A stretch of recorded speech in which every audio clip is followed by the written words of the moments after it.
Votre enfant va bientôt faire sa rentrée à l'école maternelle et vous cherchez comment l'aider à retirer sa couche. Mais avant de savoir comment l'aider, comment faciliter cette étape importante, il faut d'abord savoir quand est-ce qu'il faut commencer. Parce que le but, c'est pas de commencer trop tôt, parce que ça va mettre la pression à l'enfant, surtout s'il n'est pas prêt. Et c'est ce qu'on va voir dans cette vidéo aujourd'hui. Je suis Mélanie Cornier, professionnelle de la petite enfance, et sur cette chaîne, je vous partage des astuces, des conseils pour aider votre enfant à grandir naturellement et sans pression. Alors, quand est-ce qu'il faut commencer à retirer la couche? En moyenne, en général, c'est entre 2 et 4 ans, ça dépend des enfants. Et c'est pas forcément une question d'âge, c'est vraiment une question de maturité physiologique, psychologique et physique.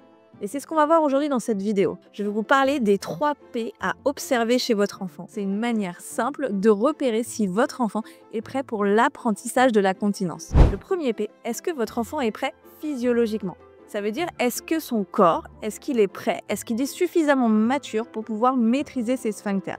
Et pour savoir si votre enfant est prêt physiologiquement, il y a quelques signes qui vont vous mettre un petit peu la puce à l'oreille. Par exemple, si votre enfant est capable de monter les marches seul sans les mains, ça veut dire qu'il a déjà une bonne coordination motrice, mais en plus que ses muscles profonds, notamment ceux du périnée qui sont hyper importants, sont suffisamment développés.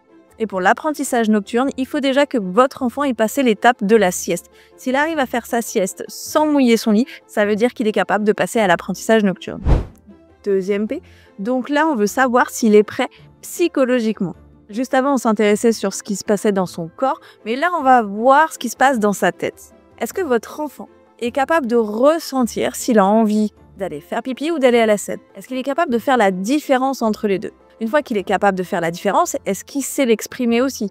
Est-ce qu'il est capable de vous dire « j'ai envie d'aller aux toilettes, j'ai envie de faire pipi ». Et une étape qui est importante aussi, parce que je sais qu'il y a beaucoup d'enfants qui tardent à le dire, c'est est-ce qu'il est capable de vous dire « j'ai fait pipi, il faut changer ma couche ». Parce que finalement, s'il attend toujours que ça vienne de vous et que vous vérifiez sans arrêt la couche, c'est qu'il n'est pas encore prêt à cette étape sur le pot et vous allez passer beaucoup de temps et il va être énormément frustré.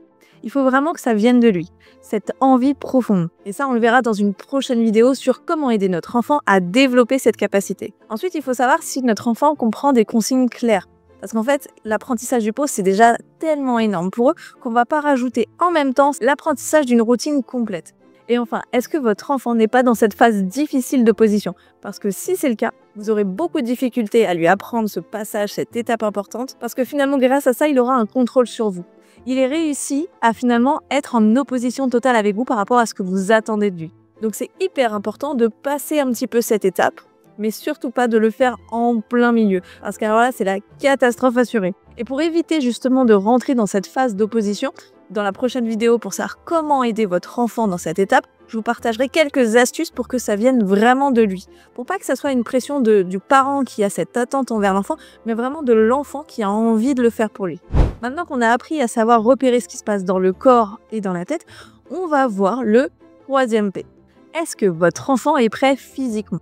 Être prêt physiquement, ça veut dire être en autonomie, être capable de s'habiller, se déshabiller tout seul, parce que finalement, apprendre à faire ses besoins, quand on doit aller courir chercher l'adulte pour savoir si on peut nous aider à retirer le pantalon, ça nous enlève toute autonomie et toute confiance en soi. Donc ce qu'il faut, c'est que l'enfant ait déjà acquis certaines compétences. Le but, c'est vraiment pas qu'il apprenne tout en même temps, mais soit il a déjà appris en fait à déboutonner son pantalon et à le remettre correctement, soit finalement, c'est en plein été, et généralement c'est le cas juste avant la rentrée, et dans ce cas-là, vous mettez des tenues simples, légères, avec des élastiques, faciles à enfiler. Le but, c'est de lui faciliter vraiment ce cheminement entre le moment où il ressent ses besoins et le moment où il peut aller au pot. Pareil, l'étape du pot, c'est pas juste aller faire pipi, c'est savoir s'essuyer, savoir se laver les mains, savoir comment se rhabiller. C'est vraiment toute une routine qu'il faut instaurer. Et enfin, on l'a dit tout à l'heure, est-ce que l'enfant est capable de ressentir ses besoins? Est-ce qu'il ressent qu'il a envie de faire pipi ou d'aller à la selle? Est-ce qu'il sent bien la différence? Et est-ce qu'il arrive à le sentir suffisamment tôt et pas au tout dernier moment? Alors c'est pas évident quand ils sont en train de jouer, mais vous inquiétez pas, ça va s'améliorer au fur et à mesure. Alors maintenant qu'on a vu les 3 P qui vous permettent de savoir si votre enfant est prêt pour cette étape, on va pouvoir commencer l'apprentissage. Alors je vous dis à tout de suite dans la prochaine vidéo.